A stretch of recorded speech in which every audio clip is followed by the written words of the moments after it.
Ciao a tutti e bentornati su Sneaker Peek, io sono Simone e la recensione di quest'oggi è sulle Curry 305. Si tratta della versione takedown, la versione economica delle Curry 8. La scarpa è passata di proprietà, il brand più che altro è passato da Under Armour al giocatore Steph Curry dei Golden State Warriors. Andremo a scoprire pregi e difetti della scarpa, ma come sempre prima di iniziare fatemi un grande favore, se ancora non l'avete fatto iscrivetevi al canale YouTube e cliccate sulla icona della campanella per ricevere tutti i futuri aggiornamenti per le recensioni di Sneaker Peek.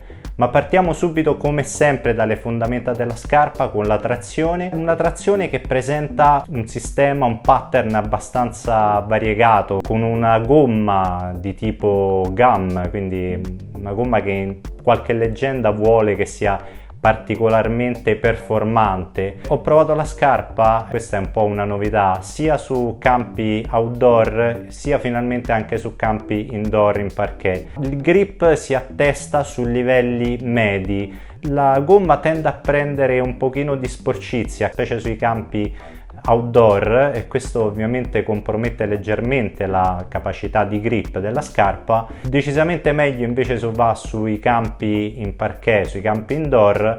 Devo dire però non ho trovato una trazione eccezionale, siamo molto lontani da quanto viene offerto dalle Curry 8, quindi dalla main signature del giocatore dei Golden State Warriors.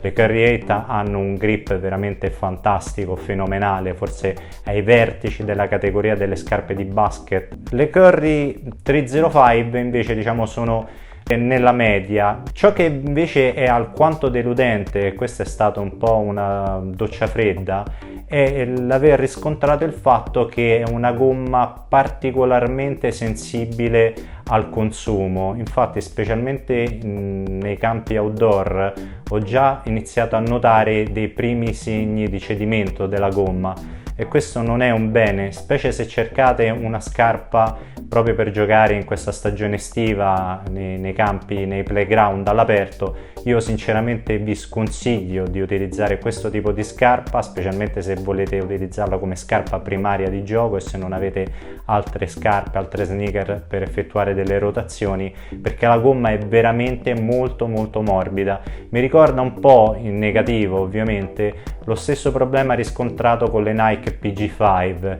Anche lì, se vi ricordate, nella recensione vi avevo detto che la gomma purtroppo tende a deteriorarsi con una velocità veramente impressionante.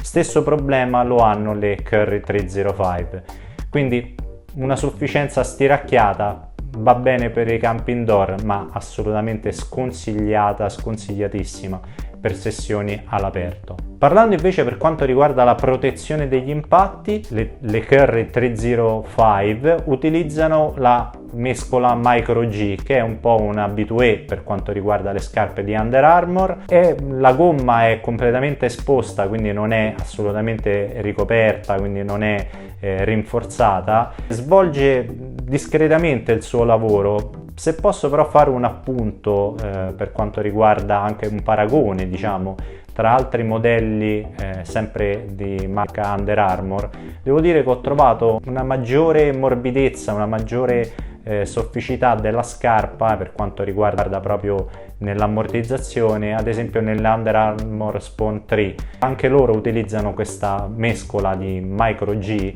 però evidentemente la composizione lì è un pochettino più morbida, quindi la protezione anche per gli impatti in quelle scarpe mi sembra leggermente superiore rispetto alle Curry 305. Come posizionarla a livello globale, anche paragonandole con le altre scarpe? Una mescola che assomiglia, se vogliamo, un pochettino al Light Strike di Adidas.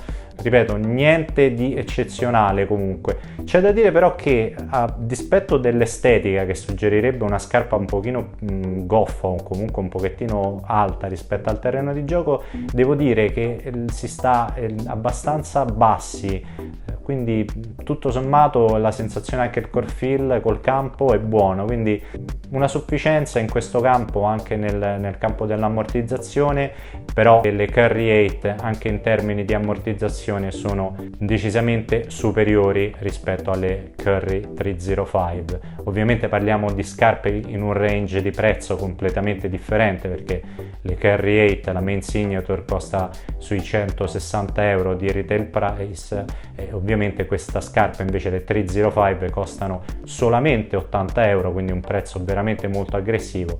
Però sia per quanto riguarda la trazione che per quanto riguarda l'ammortizzazione stiamo parlando di due scarpe veramente diverse. Parlando del fit, io ho adottato la mia misura tradizionale, che è un 12 US, non ho avuto problemi, la misura è corretta sia in lunghezza che in larghezza.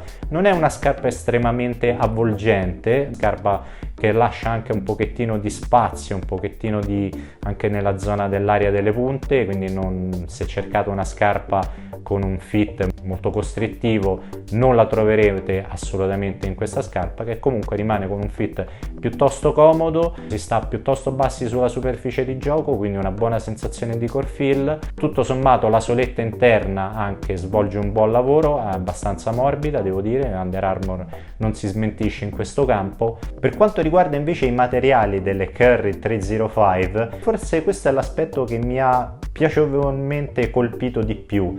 Parlando di una scarpa che dicevamo costa solamente 80 euro, i materiali non sono per niente male. C'è una piccola disputa interna mia personale per quanto riguarda i materiali, perché sulla confezione viene riportato il simbolo della pelle e in effetti la parte esterna, quella che richiama anche esteticamente la main signature delle Curry 8, sembra pelle non sintetica. C'è da dire però che in altre colorazioni la scarpa riporta nella dicitura pelle sintetica, quindi adesso non so se è una caratteristica specifica di questa colorazione, carbon and gum, la chiamiamo così, anche se non so se questo è il termine esatto che viene utilizzato per definire questa colorway, però ripeto, in questo campo io mi sento di dire che sia pelle naturale. Anche il simbolo, ripeto, che è riportato nella confezione sembra parlare di pelle. Al di là di queste disquisizioni, devo dire i materiali sono ottimi, perché la pelle comunque nella parte esterna fornisce una specie di gabbia, quindi anche una buona dose di contenimento per il supporto laterale, e anche il mesh utilizzato nella parte frontale, nella parte anche negli inserti laterali, è comunque di buona fattura. Interessanti anche, e positivamente interessanti, sono anche questi inserti infuse nella zona delle punte, quindi per proteggere maggiormente la scarpa proprio anche negli trascinamenti della punta, insomma in quei movimenti di drag toe che insomma spesso si utilizzano. Quindi questi inserti infuse garantiscono ovviamente una maggiore durata della scarpa. Anche il peso, tutto sommato, pur utilizzando pelle e mesh di qualità, ripeto, piuttosto buona, è nella media. La scarpa pesa, per una numerazione US 12, pesa circa 450 grammi, quindi assolutamente in un range medio, non è leggerissima ma non è neanche estremamente pesante. Quindi materiali secondo me da promuovere. Anche l'imbottitura nella parte posteriore della caviglia è decisamente di buona fattura, sono assolutamente morbida, quindi una buona sensazione anche di conforto in quest'area. La stessa cosa vale per la linguetta, che è anche traforata, quindi anche una buona traspirabilità, che in questa stagione specialmente estiva non fa mai male. Avevamo accennato anche a parlare del supporto. Devo dire, il supporto niente male, si tratta di una scarpa mid, quindi non una scarpa low cut, offre una buona protezione per le caviglie, ma in generale la scarpa dà una sensazione di stabilità. Quando la indosserete sicuramente vi sentirete con una scarpa che offre un certo grado di protezione, è una scarpa che comunque si adatta anche abbastanza bene a dei wide footer, quindi offre una buona stabilità proprio sulla superficie di gioco. Non è quindi una scarpa particolarmente stretta come spesso capita con alcuni modelli Nike. È presente anche un heel counter nella parte posteriore, quindi anche per nessun problema assolutamente di slittamento del tallone, di fuoriuscita del tallone durante i movimenti, e devo dire anche il sistema di lockdown, quindi dell'allacciatura, è assolutamente soddisfacente. I lacci garantiscono un buon contenimento, quindi il lockdown anche qui in questo campo è da promuovere. Arriviamo alle conclusioni finali. Cosa dire di questa Curry 305? È una scarpa sicuramente economica, ricordiamo il prezzo è di 80 euro di retail price, è chiaramente una versione diminuita per quanto riguarda le Curry 8, che parliamo di una scarpa con performance di assolutamente altro tipo, però tutto sommato non è male. Peccato solamente veramente per questa trazione, per questa gomma utilizzata, che purtroppo tende veramente a deteriorarsi veramente troppo facilmente.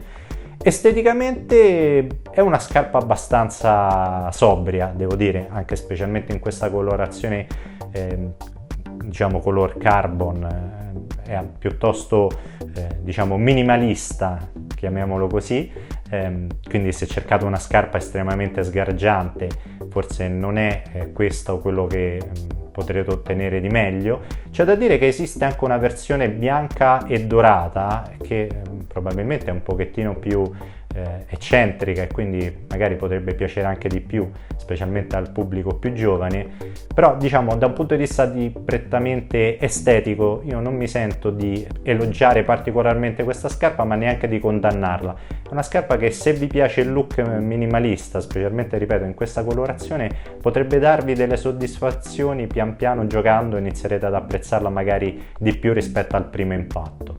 Se vi è piaciuta questa recensione, io come sempre vi ricordo di lasciarmi un bel like e di iscrivervi al canale. Fatevi sentire se avete dei commenti, delle domande a cui magari non ho dato seguito in questa recensione. Non preoccupatevi, scrivete, io cercherò di rispondervi nel più breve tempo possibile. Io sono Simone, questo è Sneaker Peek, voi siete meravigliosi, ci vediamo alla prossima e grazie.